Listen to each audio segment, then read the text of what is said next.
Thank you. Thank you so much, and it's really a pleasure to be here tonight. So I want to talk tonight about the generation of the flood, rabbinic stories of cleverness, catastrophe, and climate change. For ancient Jewish storytellers, the waters that swept away the generation of Noah were a powerful sight for ethical reflection.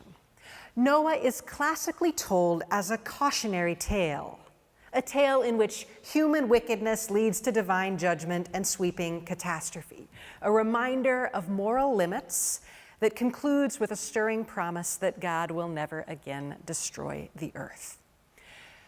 Tonight, I want to read the story somewhat differently. I want to explore with you the ways that Talmud and Midrash understand this tale, and then lay out why I think these rabbinic stories are worth considering today. Think with you a little bit about some of the insights they might offer us as we grapple with a very different kind of environmental crisis, natural disaster, climate change. While the rabbinic teachings on Noah are really quite vast and complex, I'm going to focus tonight on two key claims. Can I have the first slide? The rabbinic notion that the flood came because humans were blessed with an abundance of good that led to hubris. And the rabbinic idea that it's not actually our human ignorance that gets us into trouble, but actually our cleverness, our belief that we can subvert limits and that our smarts will save us. We'll also talk tonight a little bit about the way the rabbis imagined the ark, the way they thought about that space as a sanctuary, as a kind of perfect moral world, and at the same time, how rabbinic stories reveal the dangers of sanctuary, the kind of violence that the ark obscures, and the perils of building safety just for a select few. So let's start by taking a look at the biblical text. The biblical text actually only gives us the barest glimpse of what happened to bring about the flood. Genesis first recounts how the B'nai Elohim, the angels, or more literally, the sons of God, saw and desired beautiful human women on earth and took them as wives. And then after that, Genesis 6 lays out a kind of very stark divine condemnation of human sin, together with a striking admission of divine grief. God saw, the biblical text says, God saw how great was man's wickedness on earth, how every plan devised by his heart was nothing but evil all the time. God regretted the making of man on earth, and God's heart was saddened. And God said, I will blot out from the earth the man that I created, the man and the cattle, the slithering creatures, and the birds of the sky, for I regret that I made them. The biblical text really dwells on this idea of divine regret, but it's actually quite opaque when it comes to the precise nature of the human wickedness that led to divine grief. Now, this is a gap that the Talmud and the Midrash does not hesitate to fill in. So in what follows, I'll be focusing on thinking about the way the rabbinic stories imagine both human wickedness and human responses to the flood. We'll focus particularly on the lengthy discussion of the Noah story that appears in the Babylonian Talmud near the end of Tractate Sanhedrin. So this is a text that's dated somewhere around the 5th, 6th, 7th centuries in its final form. And I'll also discuss a couple of texts from the Palestinian Midrash, Genesis Rabbah. Okay? So, rabbinic texts give us a number of different accounts of human sin, but I want to focus on one charge that gets repeated play in the literature, and that's the idea that the generation of the flood was haughty. Basically, I think haughtiness means in rabbinic texts that the generation of the flood rejected their proper place within the social hierarchy and usurped what the rabbinic storytellers consider to be the natural order of things. They got above themselves, they got out of bounds. So let's consider the first tradition that Bavli Sanhedrin uses to characterize the generation of the flood. So the sages taught the generation of the flood only became haughty because of the good that the Holy One bestowed on them. Now, to substantiate this claim, the Babylonian Talmud uses a lengthy passage from the biblical book of Job to describe the generation of the flood. So, yes. Their houses, this is from the biblical book of Job, but when the Talmud gives us the story, it means to say, this is the situation of the generation of the flood. Their houses are safe from fear, the rod of God does not fall upon them, their bull breeds and does not fail, their cow calves and never loses her child, their children dance, they celebrate and rejoice, they spend their days in prosperity and pleasure, and peacefully they go down to Sheol, to their graves. Now, this passage from the book of Job is, on the face of it, actually, I think, quite a strange choice. In its original biblical setting, Job 21 is part of Job's lament. When the prophet Job speaks these words, he is outraged that the wicked go unpunished while he, a righteous man, suffers. So when he says these words, he's protesting, actually, that despite their wicked ways, right, the evildoers are safe and secure, their herds are thriving, and even their cows never experience grief. Now, the Babylonian Talmud turns this text on its head.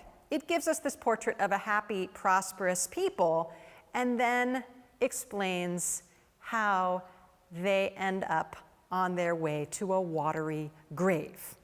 So, gives us that text, and then it adds a new dialogue. Great. Because they lived so well, they said to God, "Depart from us, get away from here. We don't want to know your ways. What is the Almighty that we should serve you? What does it profit us, God, to pray to you?" They said, "Do we even need but a drop of rain? We have rivers and springs from which we supply our water." So in this text, the Talmud claims that abundance and prosperity, all that good, lush water, sweet land, caused the generation of the flood to imagine themselves to have no need of God. So ecological abundance leads the generation of the flood to challenge their quote-unquote proper human place and to subvert the social and theological hierarchy, to overturn the covenantal relationship that should exist, according to the rabbis, between God, creatures, and creation. So I want to hone in on one particular claim here. In this text, the Talmud specifically imagines that having easy access to water, rivers and springs, is the prosperity that leads the generation of the flood astray. Now, when the text asserts that the people have, when the generation of the flood says, "God, we don't need you. We don't need you even for a single drop of rain," they are actually pronouncing themselves free of a central rabbinic ethical system. This is a system that I wrote about in my first book, which I called covenantal ecology. The core premise of covenantal ecology is that rain is a divine gift. Right? Rain is a fundamental expression of divine generosity and goodness, and it's granted only to communities that follow God's command, and it's withheld from communities that turn away from God's word. So this framework might be familiar to you from the Shema, from Deuteronomy 11, the second paragraph of the Shema, which describes a community that fails to rain as the kind of key way that communities are rebuked if they fail to heed God's word. Okay? So, read through this theological framework, rain becomes a tangible expression of a community's moral standing. Right? If their hearts are right with God, then they receive rain, and their land and their herds and they themselves prosper. And if they swerve or turn from God, no rain, right? No grass, no herds, no life. So when the generation of the flood says to God, "We don't need a single drop of your rain," right? They are actually saying, we don't need to pay attention to your law. We don't need to pay attention to your word. We're free of this whole covenantal ecological system, right? They posit instead human ingenuity and human cleverness, human capacity to manipulate and make use of the natural world as a safeguard against divine punishment. Now, according to this tradition, the flood comes as a sterling example of measure for measure punishment. So our text ends with a stern pronouncement. The Blessed Holy One said, "From the good that I bestowed upon them," i.e., I gave them all these rivers and springs, "from that good, that watery good that I gave to them, from that which they angered me, with that I will judge them." So it's precisely, this text suggests, God's goodness and generosity that sets the people up for ethical failure. Abundance, according to the Talmud, is linked with moral risk. Now, where the biblical text imagines those prosperous ones descending to Sheol in peace, the rabbinic reading imagines this prosperity as the epitome of short-sighted pleasure. So I want to take a look at one other rabbinic text about the flood that evokes a similar motif, this time from Genesis Rabbah. The full text is lengthy, so we're just going to hone in on the central parable. Right? So in this parable, in this rabbinic story, a prince builds a palace and he settles mute people within it. Okay? The prince stands in here for God. Okay? And the mute people rose early and greeted the prince with hand signs, with their fingers, and with their handkerchiefs. And the prince said, if these people who are mute rise early, get up early in the morning and greet me with their signs and with their fingers and their handkerchiefs, how much more so people who hear and speak? So the prince then goes back and settles hearing and speaking people in the palace, but it doesn't turn out so well. They arise and seize the palace, and they say, this isn't the palace of the prince, it's actually ours. And so the prince in the end says, let the palace return to what it was. Now, to make this midrash work, you have to assume that mute people are lesser, right, of lesser status than people who can hear or speak. That is not, for the record, an assumption that I myself am willing to make. It's actually an assumption I myself, and I imagine many of you, would vehemently protest. But it is an assumption, a prejudice really, that has a long history in rabbinic culture as well as in many other cultures. So here's the logic of the parable. Look at those people coming out to greet me with their signs and their handkerchiefs. What can I say? He's kind of a paternalistic prince. Given how those ones praise me, the prince says, how much better it would be when the people can speak. Except, as it turns out, it's not great after all. When the prince sets his new and improved humans in the palace, they stage a coup and claim the palace for their own. So too, our midrash says with God. God first created the waters, right? And even though the waters didn't have the power of speech, the waters, according to the psalm, praised God with all their might. So God thought, if those voiceless waters praise me with such intensity, just wait until I make the speaking ones, the humans. But once again, it didn't quite work that way. Instead, the generation of the flood rebelled, and God said, I will blot out the human who I created. Now, what I find really striking in this tradition is the way the Midrash challenges the conventional assumption that speech is the quality that is exceptional, right? In rabbinic culture, speech is over and over again singled out as a key quality that sets humans apart. Right? If the rabbis want to describe what makes humans special, right, they almost always mention speech as one of the, or perhaps the most definitive sign of humanness, right, of human uniqueness. So the same goes for intellect. The Midrash emerges out of a cultural world that assumes deafness and muteness are not just sensory disabilities, but actually cognitive ones. Okay? So when our Midrash suggests that the deaf or the deaf-mute praise God better than the hearing, right? When actually the prince was better off with the mute ones rather than the hearing ones, it's a striking subversion of conventional rabbinic values. In rabbinic culture, speech and smarts are often a key currency of success, prestige, and value. In this text, though, those very things, cleverness, smarts, and speech, turn out to be the key to human undoing. As with the abundance stories, where too much goodness leads to hubris, being endowed with too many talents leads these humans to rebel, to believe themselves entitled to the entire palace. So let's take a look at another text from Bavli Sanhedrin, where cleverness is once again a source of trouble. When Noah is building the ark, his compatriots ask, "Old man, what are you doing with this ark? Why are you building this thing?" And he says to them, "The Holy One is bringing a flood upon you."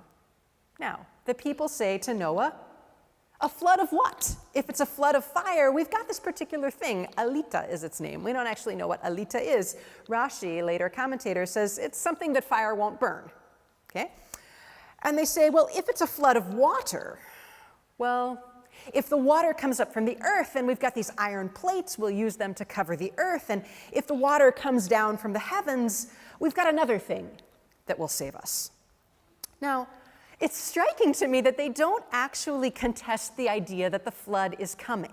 Right? So they don't say, for example, God would never do that, or nothing is going to flood this earth. Right? Instead, they believe that they can overcome it. In many respects, I think this is a prime example of what contemporary climate ethicists critique as techno-salvations. Right? The idea that human ingenuity, if you just think hard enough and think smart enough, you can counteract trouble. Right? In this case, in the rabbinic case, divine punishment. In the modern moment, the idea that technology might allow us to overcome natural limits. So once again here in this text, I read a strong critique of human intellect. The idea that cleverness is once again a source of moral and ethical danger. A recognition that human intellect is often deployed to challenge and subvert humans' non-sovereign, not fully in control place in the world.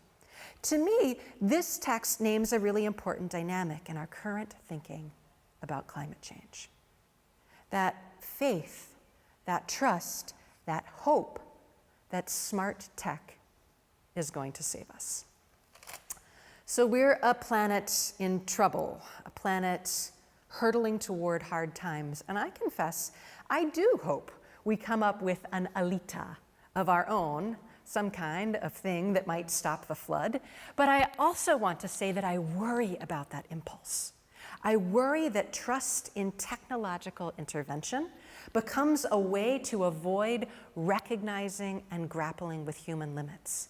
That rather than making changes that impinge upon our lives, we'll just put our trust in clever engineering. In the Talmud's dialogue, I hear an uncanny anticipation of some recently floated geoengineering proposals. That perhaps the solution to climate change lies, for example, in floating arrays of mirrors or massive parasols launched into space to reflect or block sunlight, which might then help to cool the earth. So on the slide, I've got a couple of illustrations from a recent Futures article about the Parasol project. Now, there are a lot of technical, logistical, not to mention financial pitfalls with the idea of launching a giant parasol into the atmosphere so that it will shield the Earth from the rays of the sun. But more than all of those, I worry that these proposals are problematic and dangerous precisely because they are an attempt to subvert, work around, and refuse the notion that there might be an actual human limit here. Ultimately, I believe climate change asks us to confront the way our ordinary habits are bound up with harm. I believe that climate change calls us to change ourselves, to change the speed at which we move, to change who and how we are together and what we do, not just to design smarter, to keep ourselves safe from disastrous consequences. Because the reality we face is a world of profound climate disparity, a world of climate injustice, where those of us who have the most, who are by and large most responsible for crisis, are actually the ones who feel the fewest impacts of climate change. Things like ocean rise, toxic exposures, extreme weather, natural disaster, they all hit hardest in places where people live in poverty. Right? Of course, it's those of us who live lives of relative wealth and privilege that are more responsible for causing the situation. So this is the inequality that keeps me personally up at night. The way that we can and often have, at least for now, kept ourselves from feeling the full force of catastrophe. So that leads me to want to think about the ark. To use the ark as a way to think about the project of survival, both the promise of the ark and the danger, the peril that it holds. So in the Talmud's telling, in the Babylonian Talmud's telling, the ark becomes an idealized, self-contained world. Noah is instructed to build an ark of 3 levels, with the top level for humans, the middle for animals, and the lowest level reserved for the excrement. Right? They're really, really big on city planning here in the ark. Now, the ark in the image from the Winchester Psalter, a 12th century British Christian manuscript, gives a different glimpse of the space. So the Psalter's arrangement of space is not, the Talmud doesn't illustrate, sadly, does not illustrate the ark for us. Now, in the Talmud's telling, those 3 levels, top level humans, middle level animals, lowest level for the excrement, aims to keep the human and animal bodies apart. And both the live creatures are also separated out from the waste. Now, this emphasis on the distinctions between humans and animals is actually responding to an earlier claim that the Talmud makes.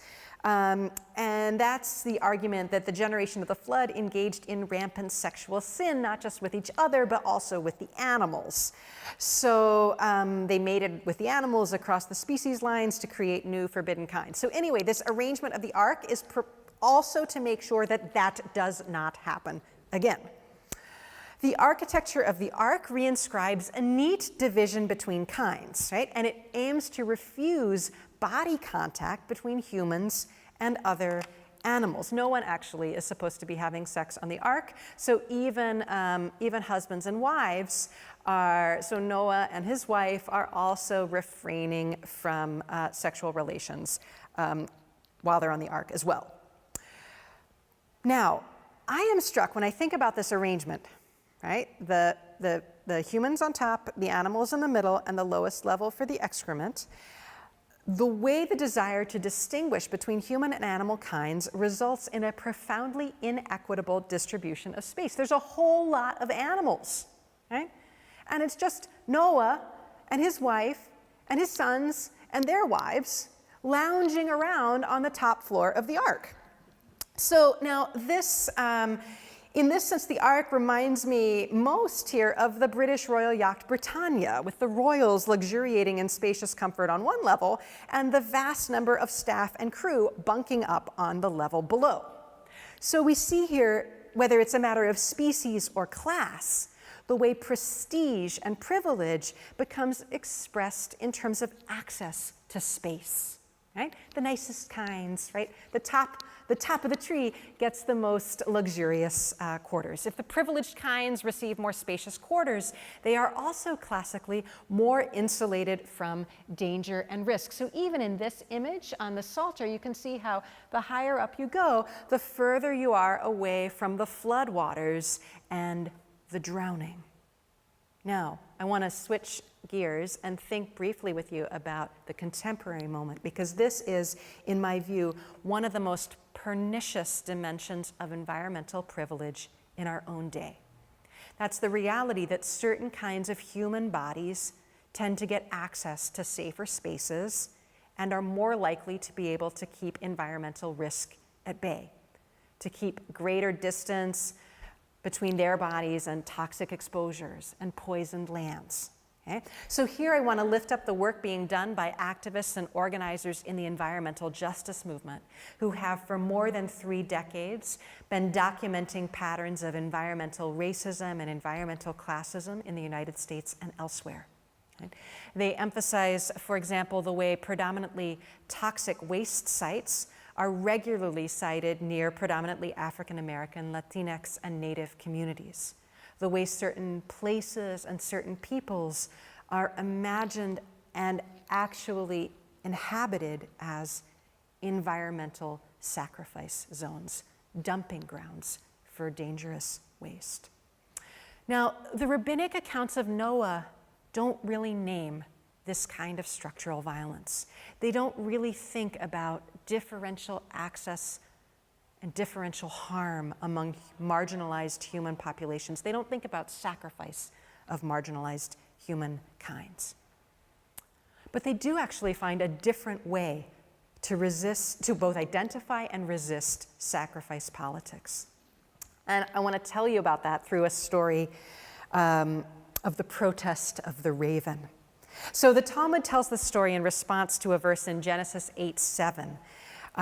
Where Noah sends the raven out to scout the land and to ask if the floodwaters have subsided. It's a dangerous task, right? The raven is actually sent out as a scout.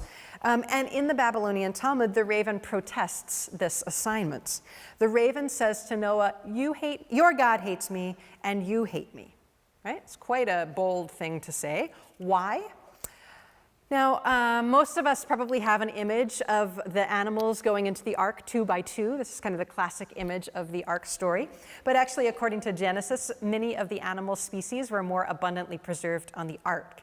So God tells Noah to save 7 pairs of all of the pure species. Those are the edible animals, the animals who are considered tahor. And of the inedible animals, the raven is one of those that are considered tameh or impure, only a single pair is saved. So the raven's first protest against God is, God, why save just 2 of my kind? Now, this is already a really interesting rebuke. It's a rare textual moment in which an animal talks back about the meaning and salience of biblical and rabbinic purity law.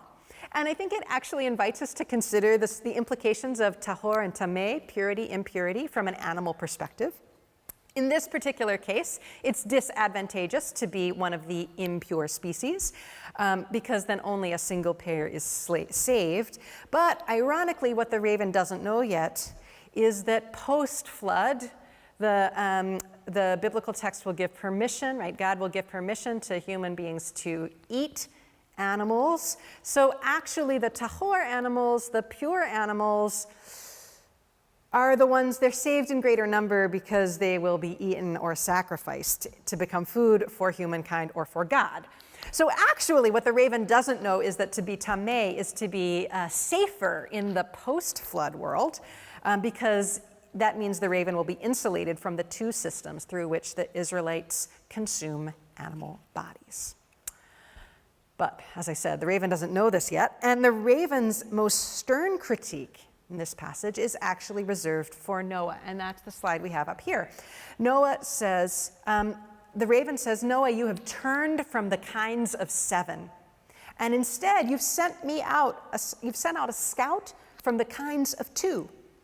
If I should be struck by heat or struck by cold, the raven says, won't the world be found lacking in a creature? Now this, according to the Rabbi Reish Lakish, is an irrefutable argument. Noah has failed to guard the raven from danger and to protect its species from the risk of annihilation. I find this an extraordinary moment when the Talmud acknowledges the raven's differential vulnerability and actually holds Noah accountable for failing to protect one who is particularly at risk. It's also, to me, a very poignant reflection on the reality of extinction, the real truth of loss. Creation could, the rabbis say, be irreparably harmed because of Noah's irresponsibility. I think for us today, that's not an uncommon recognition. We know extinction is forever. But this text grabs me hard, I think because we hear it in the raven's own voice. If he is killed, if I am killed, he says, that loss will be a diminishment of the entire world. An echo, actually, of the way in which rabbinic literature imagines the loss of a single human being, right? Also as the loss of an entire world. So when we think about the stories of the ark, we often think about the saving of species. But I want to think for a moment not of species, but of individuals. What of those individuals who have no place on the ark? The ones for whom the flood is simply the end. That's the question that haunts me in the Noah tale. The way the story is conventionally told, we often focus solely on the survivors, the image of the animals processing neatly 2 by 2. The ark has often been imagined as a story that's good for children. Oh, look, next slide. Oh, look, the animals. Oh, look, the animals drowning in the sea. Our eye is often trained toward the rainbow slide, toward the promise that comes after the flood. But I tell you, I am distrustful of that impulse, the way we all too easily efface the casualties and the memory of those who do not survive. So let me offer instead a different image, the painting attributed to the Spanish master Francisco Goya. This is a painting known as The Dog. Art critic Jonathan Jones argues that Goya painted this image as he grappled with the brutality and senselessness of war. This is an image, Jones says, of a dog drowning in something like quicksand, its gray head poking defiantly out of the brown sludge, even as a dead yellow sky above insists there is no hope and no savior. When I hear the story of the flood, I cannot prise my eyes away from Goya's dog. My heart is with the lost and left behind. My heart is with the ones who drowned. Now the rabbis, they don't linger here. But they do know that the promise of the ark comes at a bitter cost. There's a moment in this text where the rabbis ask, how do they choose the animals to take on board the ark? How'd they single out the specific 2 or the 14 ones who would survive? So glossing a biblical phrase, a kind of strange phrase where Noah is instructed to take 7 animal pairs, ish and ishto, husbands and their wives, literally. Rabbi Shmuel Bar Nachmani says, why does the text say about the animals, we're not quite there yet, oh, that's fine, you can just leave it there, take 7 husbands and wives? Isn't a marriage an institution only for humankinds? So this leads the rabbi to argue that the Bible's appeal to marriage is really a code for indicating a certain kind of sexual integrity, a way of indicating sexual sinlessness. This is not actually my favorite text in the Babylonian Talmud, you may not be surprised to know. The wives, that is the animals, are chosen from among those who were not subject to bestiality, right? So proper wifehood, whether for humans or animals, is imagined here as incommensurate with sexual sin. Now the text goes on here to say, how did they know? And Rav Chisda says, Noah would pass them before the ark, and all that the ark accepted, it was known that a sin had not been done with them. And those that the ark did not accept, a sin had been done to them. So Noah passes the ark, the animals before the ark, and the ark itself becomes a moral arbiter. Those that the ark accepts have never been involved in sin, while those it rejects, something terrible had been done to them. Well, I tell you, I can't read this text without recoiling. My loyalties, again, lie with the ones who've been misused, the victims of violation, right?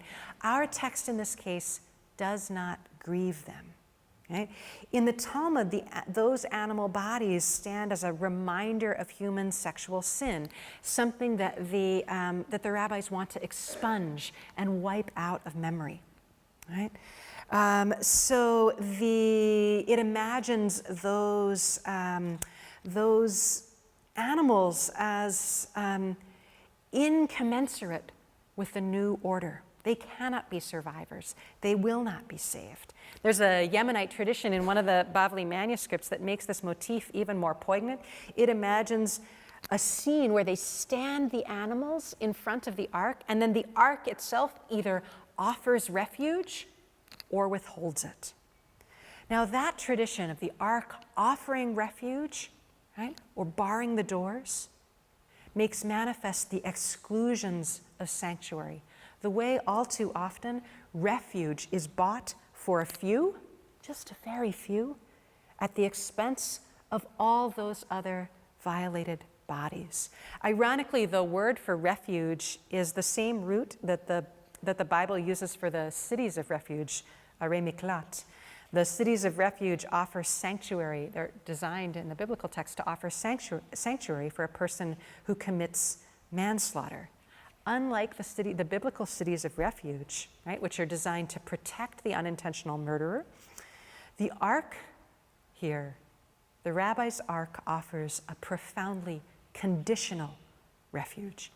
It offers sanctuary only for a tiny group of chosen few. So I ask, is this the limit of our refuge dreams? Is this the only way we can imagine sanctuary and survival?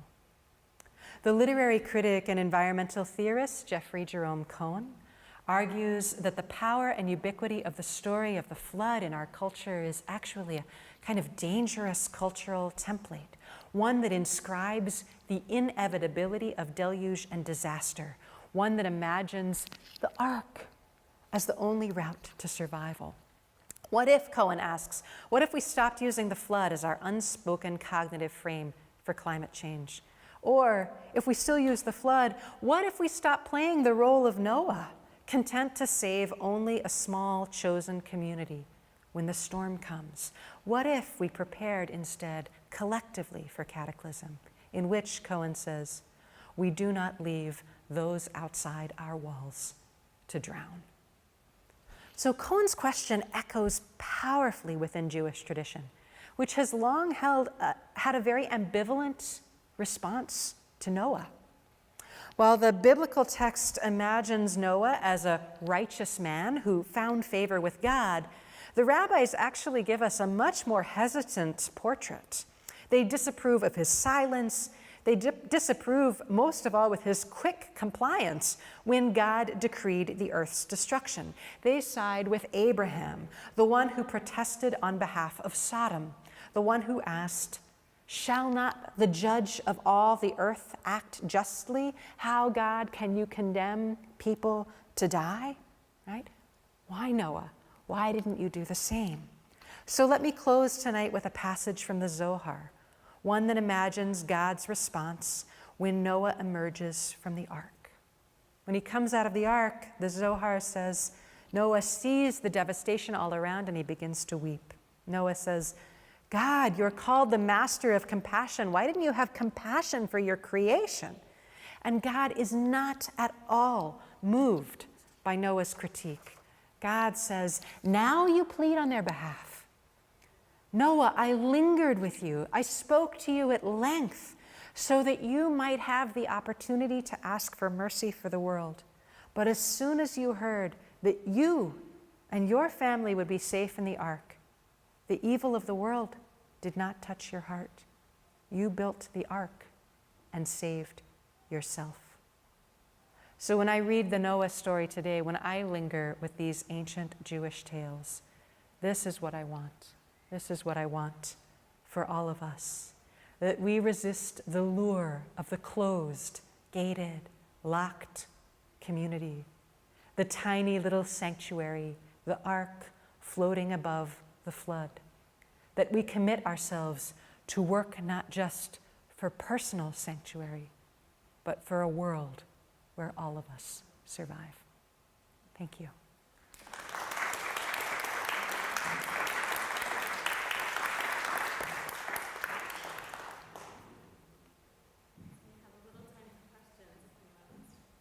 So I'd love to talk with you more about these stories or your thoughts or your reactions or your questions.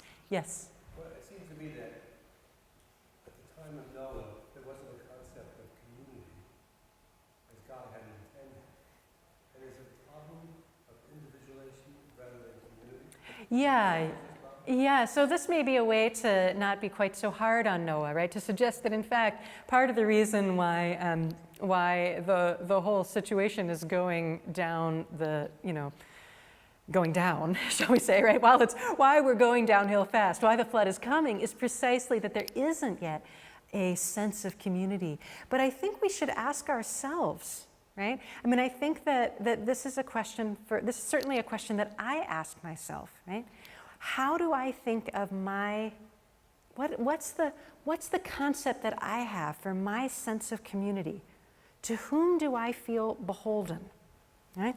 And that gets me to some of the questions of those, the sort of questions of places, maybe people that I might be more inclined to sort of not see, to not focus on, to not dwell upon, maybe even, God forbid, to write off. Right? And so I think that's where I find the critique of Noah, right, helpful to think about in this moment as well. Not so much to say, really, Noah did what he didn't do, did what he did, or he didn't do what he didn't do. But what might that mean for sharpening my own awareness, right, of the ways in which and I imagine many of us, right, often think first about the people who are closest to me, right, and the risks of that, the moral, the ethical risks of that. That's how I would hear that. So I hear it actually as an invitation to think about expanding the question of community and strengthening that notion of community, right? Making it less the small circle and imagining it as a wider circle. But I take your point that it's perhaps we can be a little more generous to the biblical Noah. He might have had a hard road to hoe. In fact, that biblical text I brought, or the rabbinic text I brought, where they say, "Old man, why are you building this ark?" It does suggest that Noah does have the unenviable task of really dealing with a lot of jerks. So that's of course, that makes the job harder. That makes the job harder. But interestingly, the Zohar says, jerks or not, you got to work for them too. Yes? If God is all-knowing yes. and all-powerful, God knew that Noah was going to do what he did, Uh-huh. right? Mm-hmm. And he told him what to do, so he knew he was going to do it. So God's not off the hook for this either. That's a great point. It's a great point. God is not off the hook. And one of the places where I find, particularly in these texts, where I think God is not off the hook is the story of the parables, where God is imagined as wanting sort of new and improved humans, or not being satisfied with the waves, right? So that's another place where I think the texts are suggesting that there is potentially a bit of theological critique here of maybe the whole thing was a setup. Maybe you shouldn't have made us quite so inclined to cleverness and scheming. Of course, that's a whole other set of theological questions that I am not prepared to entertain at this particular moment. But yeah, I do think those questions are in the mix. How did we, this is a community thinking about how do we get into this fix, right? How do we get into this pickle? And it's striking to me that the rabbis say there's a number of things about human tendencies, right, that get us into trouble, right? But God is also potentially implicated in that trouble as well. Yes? Are there other critiques by the rabbi of why Noah was not so great other than the one we have, or are they all related to the fact that he didn't ask for compassion? So there's a number of different variations on this theme, okay? And then there's a lot of discussion. There's actually a fair amount of debate in the Babylonian Talmud about whether Noah was in fact righteous, right? Or whether he was only called righteous because he was living in a world of scoundrels. Right? So was he actually sort of a righteous person doing the best he could in a really tough time, or does he only look like, you know, a reasonably meritorious person because the rest of the community, or community in quotes, right? We're just really at such a low moral level that Noah is kind of the best God has to work with. Right, so that's a pretty substantial debate that happens in this section of the Talmud as well. Right. Yes? That's where we are today. Yeah. And the hunt and desire to find another planet Yeah. is the wealthy people, the wealthiest of all, will have a seat. Yeah. Yeah. There is such a solution. Yeah. That's a solution that I think most people would want.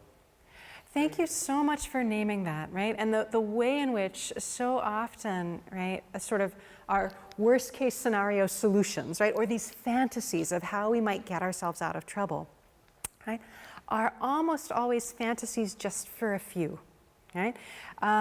Because that's really the thing that makes me heartsick. I do think, right, and I mentioned in my talk, I have an ambivalent relationship with the, you know, with the geoengineering. I do think, right, my assessment of human response to the crisis right now is that part of me really hopes that someone comes up with our own equivalent of the rabbinic elita, right, that we come up with some clever fix, right, because thus far, our track record has not been so good around limiting, right? We're now in a paradigm of mitigating harm rather than preventing. The problem that I see is that is a scenario that seems to me increasingly likely to only privilege a few. And that's why I am here, really, right? That's why I am interested in thinking together more about how we might name that dynamic. Name it, recognize it, and think about what might it be like to actually say, maybe we are going to impose some limits on ourselves. Because that's a much harder thing to say, right? It's so, there's something so appealing about the fantasy of some great, clever fix. The harder thing is to say, maybe I'm going to fly less. Maybe I personally am not going to travel as much, right? Or other things that really would feel like a limit. Change. I think that's a hard ask. And I think you're right.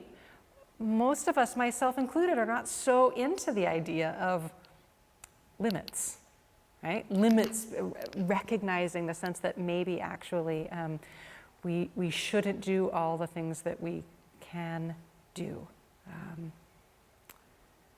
But it seems to me that that is a really important question for us to think about. Yes? I just want to really appreciate the intersectionality of the different kind of theoretical lenses Yeah. that you bring together with your biblical scholarly lens. Thank you. I'm just so moved. I was saying to the rabbi, this is my thought. Yeah. And I was thinking about, so I think about this in a very home way for me. Yes. Yes. And a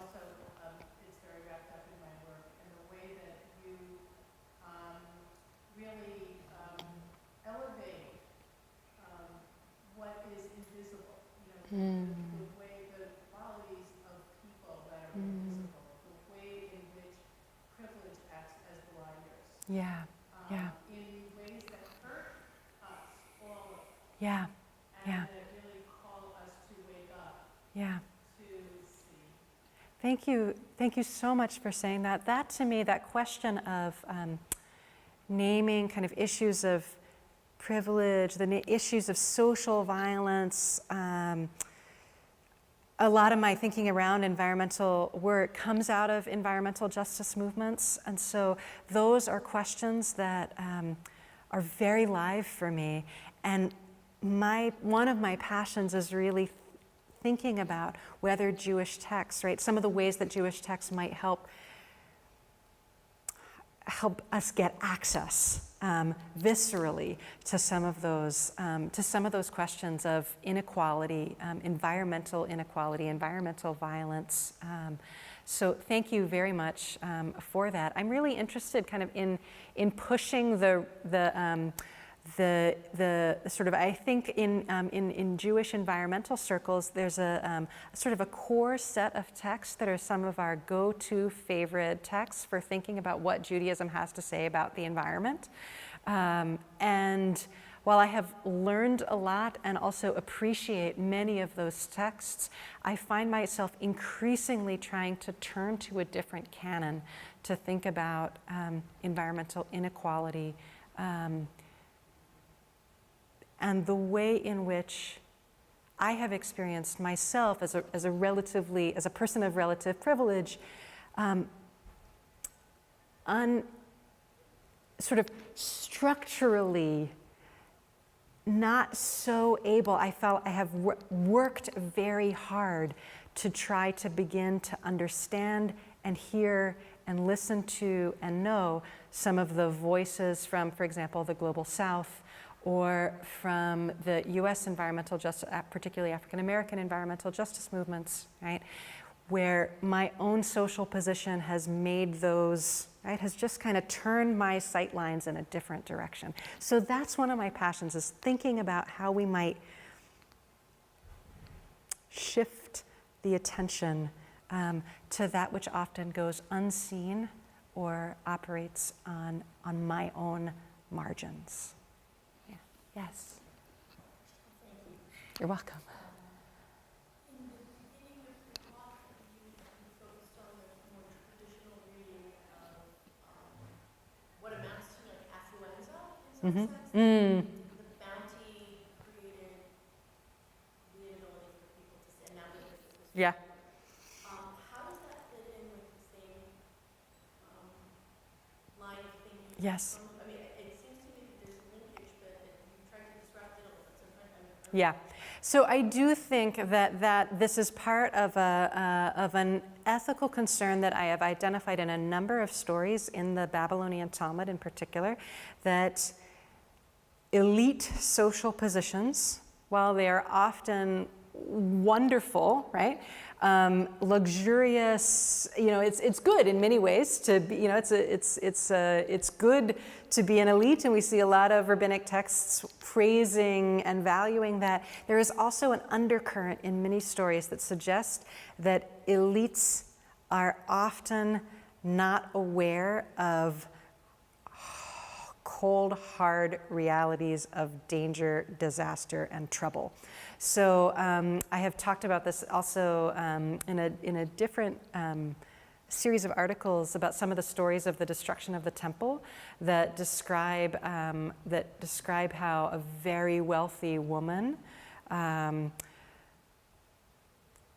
goes to her death because she's not aware of the famine going on around her, right? So that's a classic example about how it's actually counterintuitive because, and it's also sociologically intuitive, because having access to resources in a time of famine is in actual historical terms the greatest way to predict a person's survival, right? So this is not actually, right? We have to be aware of the fact that what the Talmud is trying to say in those stories, I argue, is that notwithstanding, there's something about being an elite, being in a position of social privilege, being surrounded by opulence, having abundance, right, that makes one less, that I will say can make one less sensitive to trouble and disaster. I think in many of these stories, it's like it sort of short circuits the warning signs, right? So you know too late that trouble is coming. Right? At least in the destruction of the temple stories. So similarly here, I see these rabbinic stories as playing on a similar motif of abundance. They had so much good, right? That they both that led them to hubris, right? To think, what do we need? What do we need you for, God? But I wonder whether it's also playing into that idea because they had so much good, they just didn't worry about disaster. They just didn't worry about trouble. I don't think it's you've separated this into haves and have-nots. And if you look at Facebook, which is what, billions of users, free, and now it turns out there's an evil part coming out of this in its use. I contend that man can't. He spends all his time thinking what he can create that's good, man and women, and not what can go wrong with everything you create. There's no 50-50.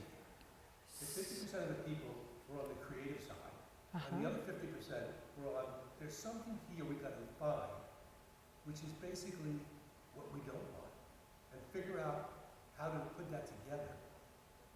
You know, the whole industrialization, everybody, it's all for the good. Everybody wants to, you didn't realize what cars we were going to create. We didn't realize what computers were going to create. We thought all the good coming out. Yeah, so you're naming some of this dynamic of unintended consequences, right? You have and I think human ingenuity, right? Human cleverness is often goes this way, right? We are by and large an extremely clever species, right? And we can do a tremendous amount of good, and then often there are also unintended consequences, right? Absolutely. That connects, I think, to some of the concerns that the Talmud is raising about intellect. So that's less the abundance piece. That's, I think, more the way smarts can be a double-edged sword. Right? Now, again, I just want to make it clear that by and large, rabbinic culture is totally into smarts. Right? If there is a culture that is more into smarts, right, I would be hard pressed to think about it, right? But it's striking to me that in these particular stories, when they're thinking about the devastation of the flood, intellect becomes identified as one of the risks, right? One of the human characteristics that leads people into trouble. Right? And I don't actually think that that's necessarily moral. I mean, I think here they're just saying, you know, it's not that it's bad to be smart, right? It's just that this sort of cleverness is a kind of danger, right? Because of the unintended consequences, and also because sometimes it leads us to think we can scheme our way out of things, right? We don't actually have to face limits, we can just get clever. Okay? And maybe we can. I'm just saying I'm a little concerned about putting all of our apples in the cleverness basket. Right? And I'd like to propose that we consider a sort of multifaceted strategy of response. Okay. Any other questions or comments or thoughts? Okay. Yes. I was just thinking that I find it really interesting that the rabbis so long ago, as you pointed out, think of smarts as, well, people who can speak are smart, and you really aren't really that smart. Hasn't changed very much, and it's kind of remarkable to me. Yeah.